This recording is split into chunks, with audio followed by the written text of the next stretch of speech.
Hello दोस्तों, narrative Hindi में आपका बहुत बहुत स्वागत है। आज हम इस वीडियो में जानेंगे कि पॉलीग्राफ मशीन कैसे काम करती है और पॉलीग्राफ मशीन को आप कैसे चकमा दे सकते हैं, इसके बारे में भी थोड़ा सा बात करेंगे। तो पूरे वीडियो को ध्यान से ज़रूर देखिएगा। तो चलिए शुरू करते हैं।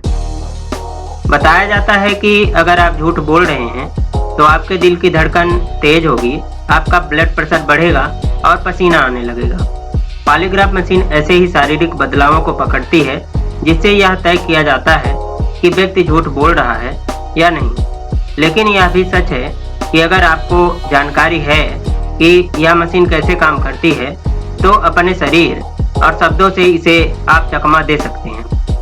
पॉलीग्राफ टेस्ट के दौरान आपके वाइटल चिन्हों को रजिस्टर किया जाता है, यानी कि आपके तापमान, पल्स, ब्लड प्रेशर, सांस लेने की गति और कई सारी चीज़ें। इसके बाद आपसे कुछ ऐसे सवाल पूछे जाते हैं जिनका जांच के मुद्दे से कोई लेना देना नहीं होता है। जैसे कॉलेज के दिनों में कभी झूठ बोला है या नहीं, या कभी किसी पर बेवजह आपको गुस्सा आया है या नहीं।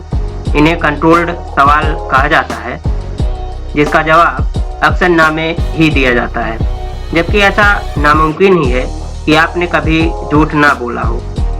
इसलिए जब ऐसे किसी भी सवाल का झूठा जवाब दिया जाता है तो उस वक्त आपके वाइटल साइंस ऊपर नीचे होते हैं।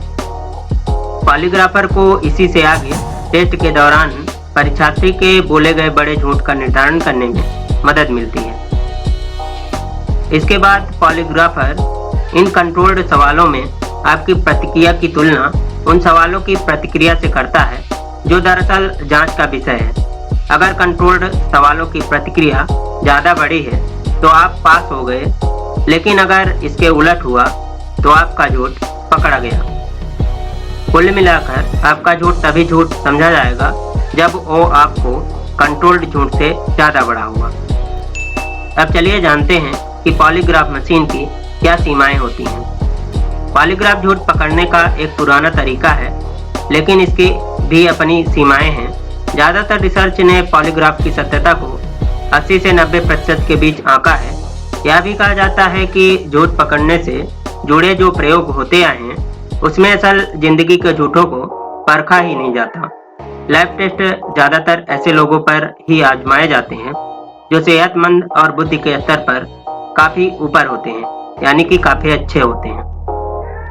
इस तरह के शोध में अपराधियों, बच्चों या औसतन कम बुद्धि वाले लोगों को बहुत कम ही शामिल किया जाता है। ऐसे में पॉलीग्राफ टेस्ट को एक आदर्श स्थिति में ही भरोसा किया जा सकता है, लेकिन अफसोस कि झूठ किसी आदर्श स्थिति में नहीं बोला जाता। सामाजिक मनोविज्ञान के प्रोफेसर एल्डर्ट ब्रिज ने इस विषय से जुड़ी एक किताब लिखी है जिसे डिटेक्टिंग लाइज एंड डिसीट के नाम से जानते हैं। उनके मुताबिक एक तरह के पॉलीग्राफ टेस्ट ने अक्सर काम किया है। इसे गिल्टी नॉलेज टेस्ट कहते हैं। यह उंगलियों पर पसीने से आपके झूठ को पकड़ता है। इसमें किसी परिस्थिति से आपके जुड़ाव को देखा जाता है, जैसे किसी पार्टी में आप कितने भी खोए क्यों ना हुए हों, लेकिन जब आपका नाम पुकारा जाता है तो आपका शरीर एक प्रतिक्रिया जरूर देता है। इसी तरह जांचकर्ता किसी हत्या से जुड़े मामले में इस गिल्टी टेस्ट का इस्तेमाल करते हैं। वह संदिग्ध के सामने किसी ऐसी जानकारी की बात करते हैं जिसके बारे में हत्यारे के अलावा और किसी को पता नहीं होता है। लोग कहते हैं कि जिंदगी बहुत अजीब हो जाएगी अगर हर कोई हर वक्त सच ही बोलता रहेगा, क्योंकि सामाजिक तौर पर हमारी जिंदगी के लिए बहुत बार आवश्यक हो जाता है कि हम झूठ बोलें। अगर लोग हमसे हर वक्त सच कहेंगे तो हमारे स्वाभिमान के लिए भी यह बहुत बुरा होगा।